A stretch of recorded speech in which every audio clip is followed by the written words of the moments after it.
In this video, we're going to talk about how to invest in real estate as a real estate agent.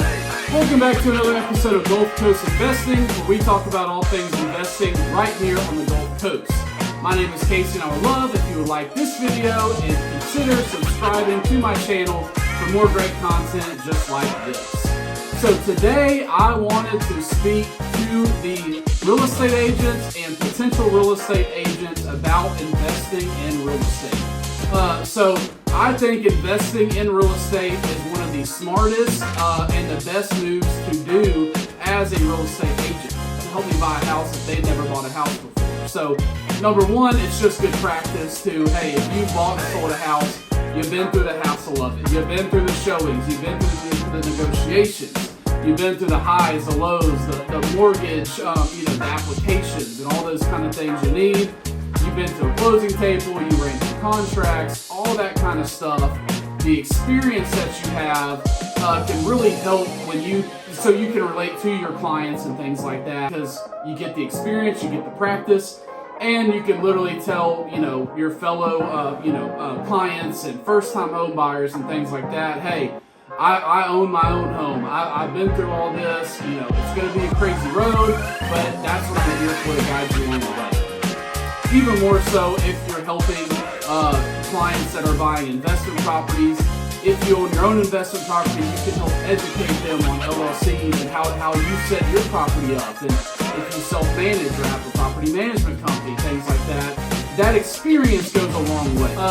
The second thing, so obviously it's no secret that being a real estate agent, you don't have an hourly wage, you don't have minimum payments, you don't have bonuses, you don't have health insurance included with your job.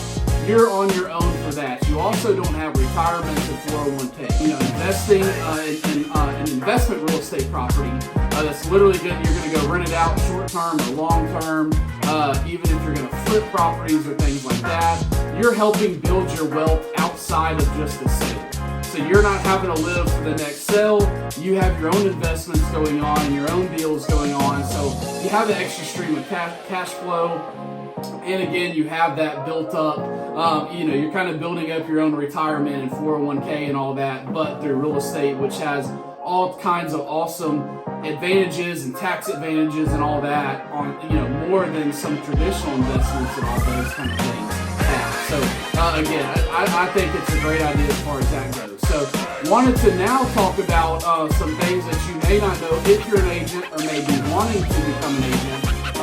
Some benefits that being an agent has to buying real estate. So the first is access to the MLS.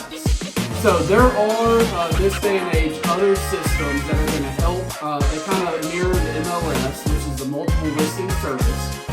So that's where agents and vendors and things like that can log in. You can see properties that are coming soon. You can see properties that are under contract. You can see properties that sold. You can pull comps. You can pull all kind of things and all kinds of facts and history and all kind of great info from the MLS. So you kind of have the upper hand not only when you're buying your own personal property, but if you're buying an investment property where you're going to be able to get the full big picture and see things. I think that you kind of have a little bit of an upper hand because you can speak agent to agent. You can find out some good info. If you are going to bring an offer, a lot of times it brings you credibility. So that's kind of the next thing, is that credibility it brings that, hey, this person, you actually have to put it in the contract. If you're selling your house, the seller is a licensed agent in the state of Alabama. That's at least the rule in Alabama here. So kind of gives you some credibility that you know what you're doing, or at least should know what you're doing more than the average person. You're also, if you're in an office with a lot of other agents, you could hear about off-market deals or coming up deals, or you may hear of, hey, John's client isn't really happy. They may be looking to do something, and maybe you can get in early on deals, which is a great advantage. So there was an agent the other day that posted that they just found out that you can actually use your commission as part of your down payment. So this is something awesome that we've done on multiple of our own homes we bought. So just say that you're going to buy a house and you're going to put 5% down on that property. But the commission on that property is 3%. Even better if you're only going to put 3% down and 3.5% down. you can literally take your commission, and at closing, that your commission rolls right into your down payment. So again, if you have a 5% down payment, instead of you having to bring the full 5%, you only have to bring 2%, because the other 3% is literally paid for free, essentially for free with your commission, just because you're a licensed agent. So incredible way to have a little advantage on the market. Again, you can work that towards your down payment. You could work that to get some money off the price. All different kind of ways that you could work that. But again, something awesome that newer agents and things may not realize is, hey, I have an advantage also when you go to sell the property. So if you're going to list your property and you're going to, an agent's going to charge you 6% to list their property. Well, if you're your own agent, then you only have to charge half that. So you're also saving money when you go to sell your property. So again, using round numbers, if it was going to cost you 8% to buy the property and 8% to sell the property, then you just saved half your commission. Again, half that you were just given as the down payment. The other half you saved when you went to sell. So kind of an awesome advantage that you have there. Being in the market where you can say, hey, I can get a little bit of a deal. I think that's an awesome thing. So just wanted to mention those couple of things.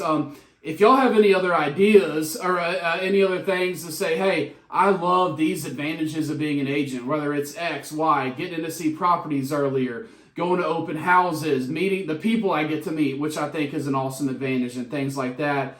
Let me know. Drop it in the comments. I think they're just awesome. It's just some hidden benefits that I think people don't realize. Yeah, you have to pay some monthly fees and some yearly fees and insurance and things like that.